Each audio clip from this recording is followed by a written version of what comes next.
ഏകദേശം 30 വർഷങ്ങൾക്ക് ശേഷം ശനിയും ബുധനും തമ്മിലുള്ള അപൂർവ സംഗമം സംഭവിക്കാൻ ഒരുങ്ങുന്നുവെന്നാണ് ജ്യോതിഷികൾ പറയുന്നത്. ഇവരുടെ കണക്കുകൂട്ടലുകൾ പ്രകാരം വരുന്ന നവംബർ 28-ന് ഗ്രഹങ്ങളുടെ രാജകുമാരനായ ബുധൻ വൃശ്ചികത്തിൽ നേർരേഖയിൽ വരും.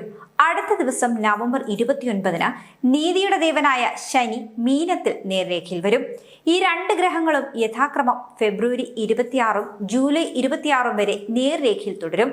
ഇടവം രാശിയിലുള്ളവർക്ക് ശനിയും ബുധനും ഒരേ സമയം നേരിട്ട് സഞ്ചരിക്കുന്നത് ശുഭകരമായി കണക്കാക്കുന്നു. ഇടവം രാശിക്കാർക്ക് ബിസിനസ്സിൽ അപ്രതീക്ഷിതമായ നേട്ടങ്ങളുണ്ടാകും.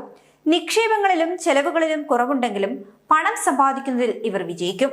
ഒരു പ്രധാന ബിസിനസ് ഇടപാടിന് വേണ്ടി ഇവർക്ക് ദീർഘദൂരം യാത്ര ചെയ്യേണ്ടിയും വരാം. വിദേശത്തു നിന്നും ഫണ്ട് സ്വീകരിക്കുന്നതിനുള്ള വഴികൾ തുറക്കും. പങ്കാളിത്തത്തിലുള്ളവർക്ക് അനുകൂല സാഹചര്യങ്ങൾ ഉണ്ടാക്കും. ഈ സമയത്ത് നടത്തുന്ന ഏതൊരു പദ്ധതിയും നല്ല ഫലം കാണും.